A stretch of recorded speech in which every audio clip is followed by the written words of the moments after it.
Tim Clemente is a former FBI special agent, and he joins us tonight. Tim, thanks for coming on. Thank you, Tucker. It seems like an awful lot of people knew that Cruz was a potential threat. I think local police went to his house 39 times in response to complaints. The FBI received a couple of pretty explicit tips about him and didn't follow up. All of us want to think the best of the FBI. What do you think happened here? Tucker, I still think the best of the FBI as an agency and as the premier law enforcement and investigative body in the world, but that doesn't mean there aren't fatal flaws within the system and the personnel that are there. They're all human beings make mistakes, and I'm hoping this was a mistake. I'm hoping this was a clerical error where somebody took a phone call, wrote out a lead, and then the lead somehow didn't get into the system and not sent down to the Miami division where it could have been acted on. I'm hoping that's what happened. Worst case is that a human being read this information, heard this information, was given it over the phone, and decided that they were the final arbiter and they didn't need to send it any further.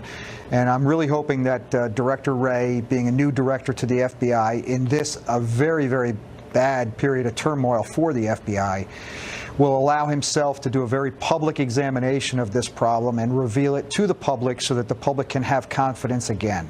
Unfortunately, the FBI has been overwhelmingly politicized in the last few years, as we've seen with McCabe and some of the other characters at headquarters acting as, you know, like Politburo members, not as investigative members of the FBI. Well, that's the way it looks. I agree. And I want to think the best of Director Wray as well. But then he comes out and issues this statement today in which he sort of lectures us by saying, you know, the men and women who work here really have the safety of Americans as their first priority. In other words, we have the best intentions.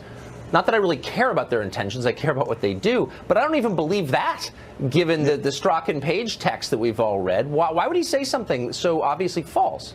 Well, I think he's probably reeling from what's happened not only today and what happened earlier this week with this horrific mass murder, but also with what's happened to the FBI and its reputation because of people like Strzok, Page, McCabe, and others. I mean, they clearly exhibited what were the least objective traits of any human being. And you know, I worked under Republican presidents and Democratic presidents as an FBI agent, and there were things that I found out about specifically the Clinton administration when I was working there, that I still to this day would not reveal publicly because it would be embarrassing to the office that I was working under as an FBI agent. Right. But these individuals see that it's their mission to be politically active in their job, and that's horrific. And so I'm hoping that, again, that this was a problem and an administrative problem, because what happens is you call the FBI, it's not a 911 system, some duty agent or a support person would answer the phone, try and route your phone call to the people that would be most appropriate to handle it, and that might be a very junior agent or a very,